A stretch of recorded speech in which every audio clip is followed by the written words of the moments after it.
make sure that that program doesn't contain controversial subjects, and you're not impolite to people. No, definitely not, Dad. You know me. I'm never, ever controversial or impolite. Yeah. Okay. Welcome to Conversations with your lovable, never pisses anyone off, never been banned from Facebook or YouTube, never been sabotaged or censored for politely expressing a difference of opinion, ex-Muslim host Ina, keeping it non-controversial.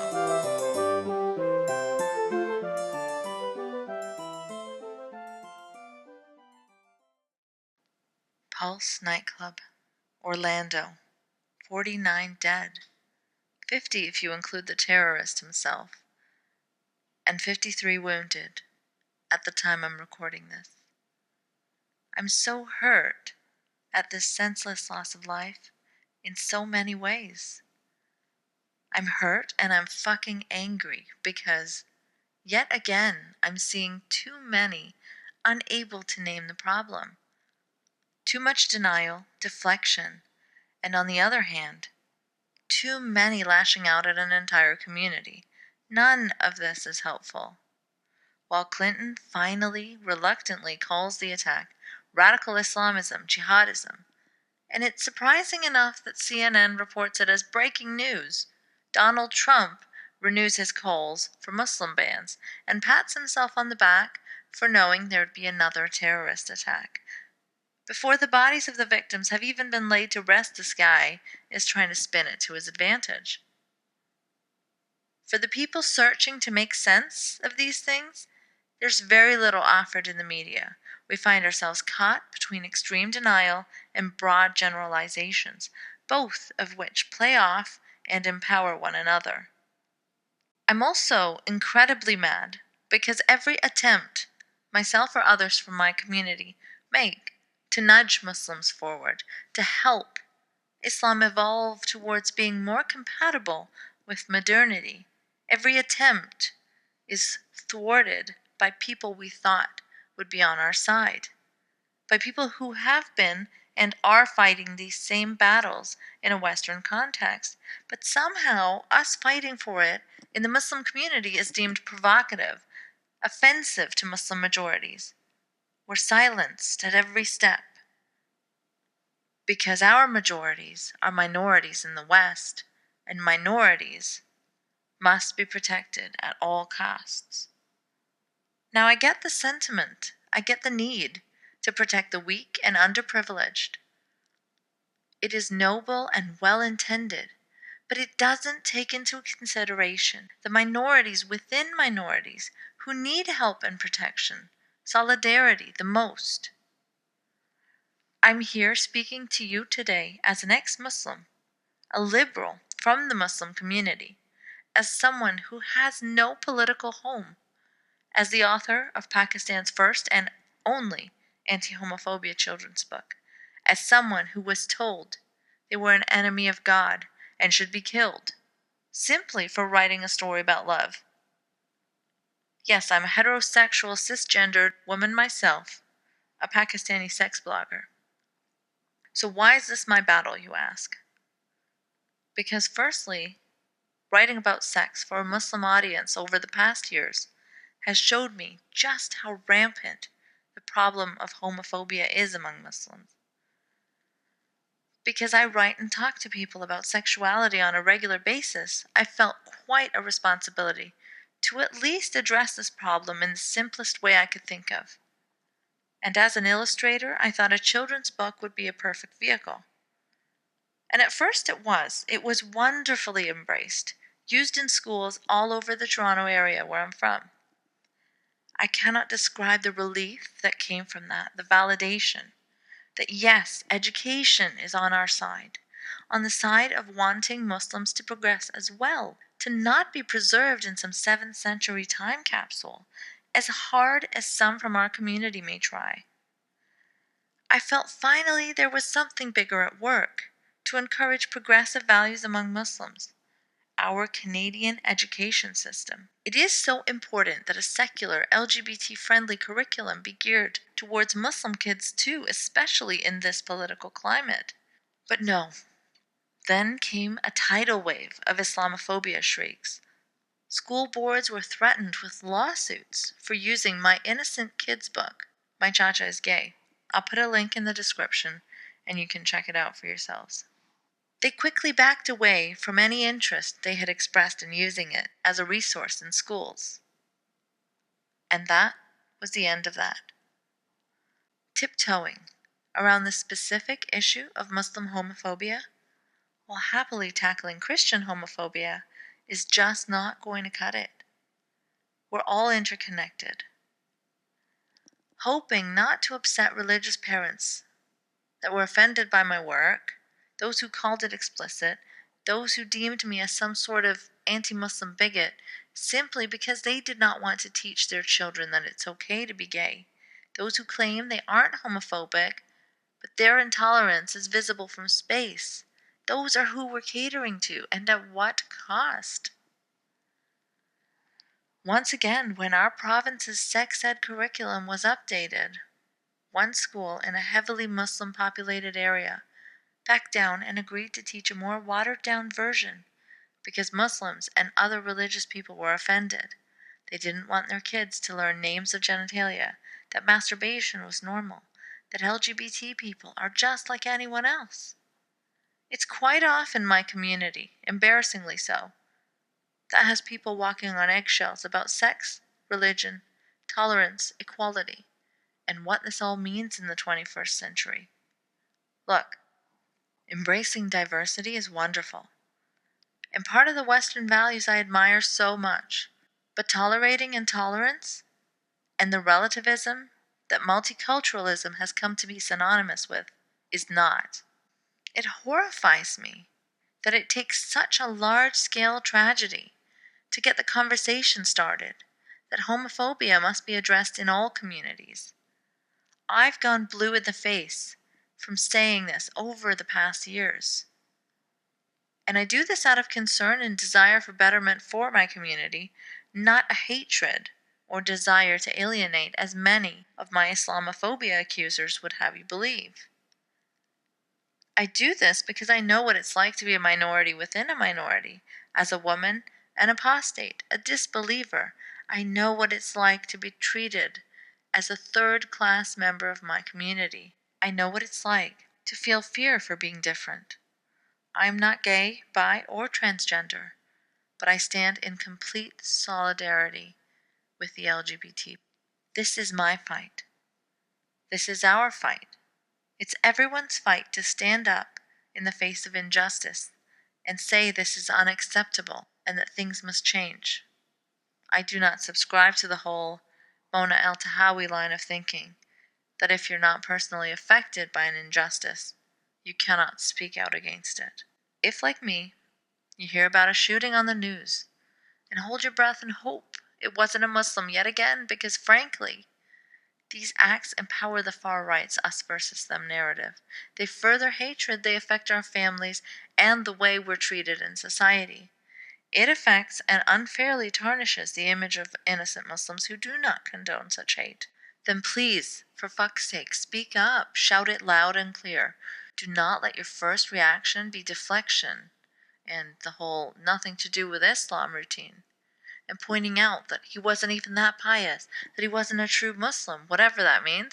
You don't get to decide what a true Muslim is. It's the same thing I tell anyone who is trying to label or unlabel someone against their will. Sometimes people are not devout in their everyday lives, but still somehow are committed to earning Jannah, heaven, through martyrdom. Just look at the 9/11 hijackers, who were supposed to have gone to a strip club beforehand. If, like me, you're sick and tired of how Muslims are portrayed, be a different Muslim. Work for change. Don't shift blame. Own this conversation.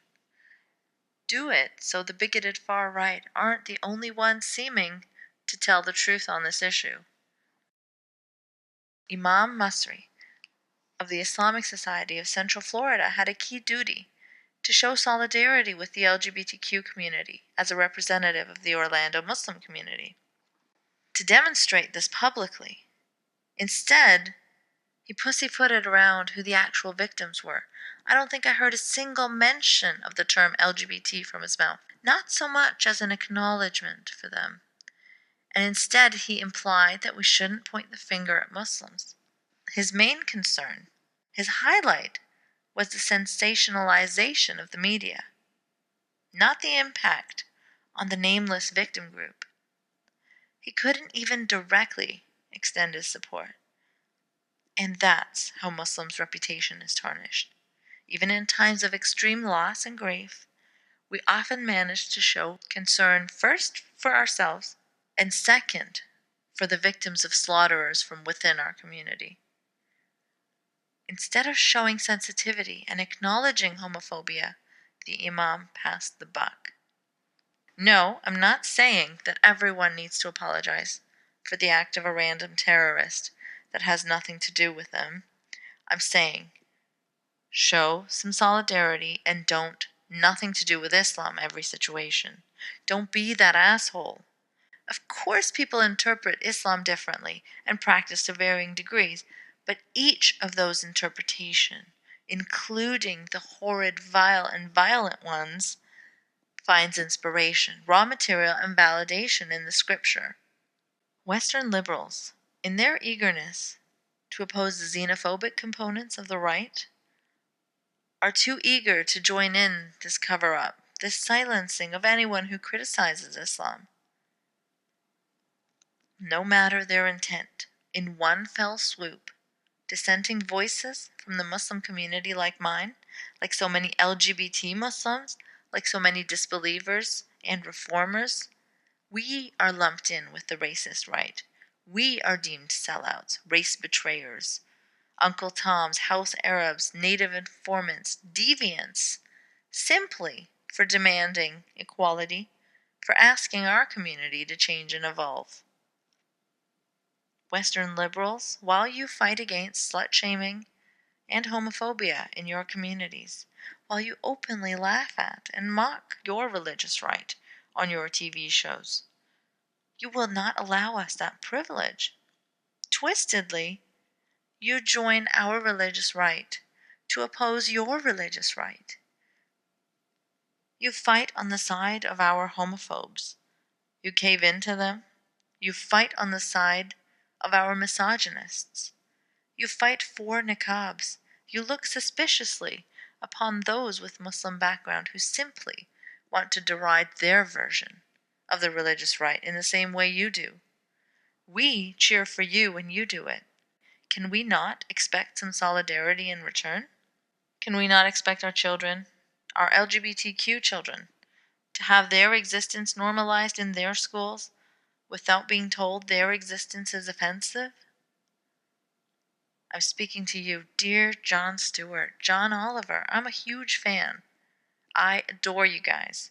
I think you're absolutely brilliant. I just wish you'd include our nut jobs in your mockery, or at least not include our pro-veil homophobic extremists or apologists in your liberalism. Stand with us. See us. I'm speaking to you, Ontario, and other school boards. Don't back down in the face of religious parents being offended. There are already such few secular progressive resources geared towards kids from the Muslim community. Embrace them. Don't fear them. You have to arm Muslim kids against radical ideologies, too. In this political climate, this is something that needs to be specifically addressed. We can't keep brushing it under the carpet. We can't keep excusing it. If you acknowledge homophobia in other contexts, please let us address it in an immigrant or Muslim context as well. I'm speaking to you, Mark Zuckerberg. Why has my Facebook account been taken from me twice, while those who threaten me continue to thrive on there? Why is it that ex-Muslims are constantly silenced on Facebook and other forms of social media? Why do you let our oppressors, our bigots, take our voices and platforms away from us? Why don't you let us fight for that change? We want our communities to evolve too. And now that I've addressed my disappointments with various sections of the Western left, let me just say I only address you because I expect solidarity and compassion from you. I see those on the right, too, wringing their hands with excitement at the opportunity of having yet another instance to use towards demonizing every single Muslim, towards perpetuating anti-immigrant and anti-migrant sentiment. I see them, and I honestly have no expectations from them. So if you're listening, deport all Muslim types. Do not use my words for your anti-Muslim agenda. I'm an immigrant of Muslim background, and there are plenty of others like me who value secularism, equality, and freedom of speech. I oppose your hate and tribalism too. Let's not forget that there are LGBT Muslims as well who suffer at the hands of other Muslims. Let's not forget that there are Muslims fighting for change and acceptance, and that most people are better than their ancient scriptures. It's time to address Muslim homophobia, Muslim extremism.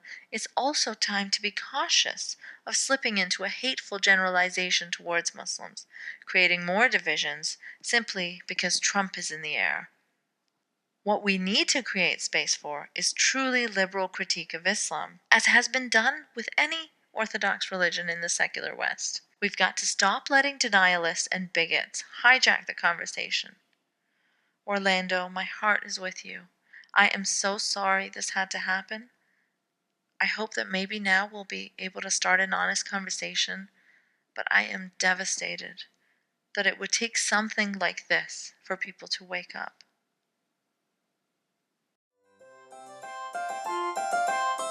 Thanks for listening to another episode of Polite Conversations.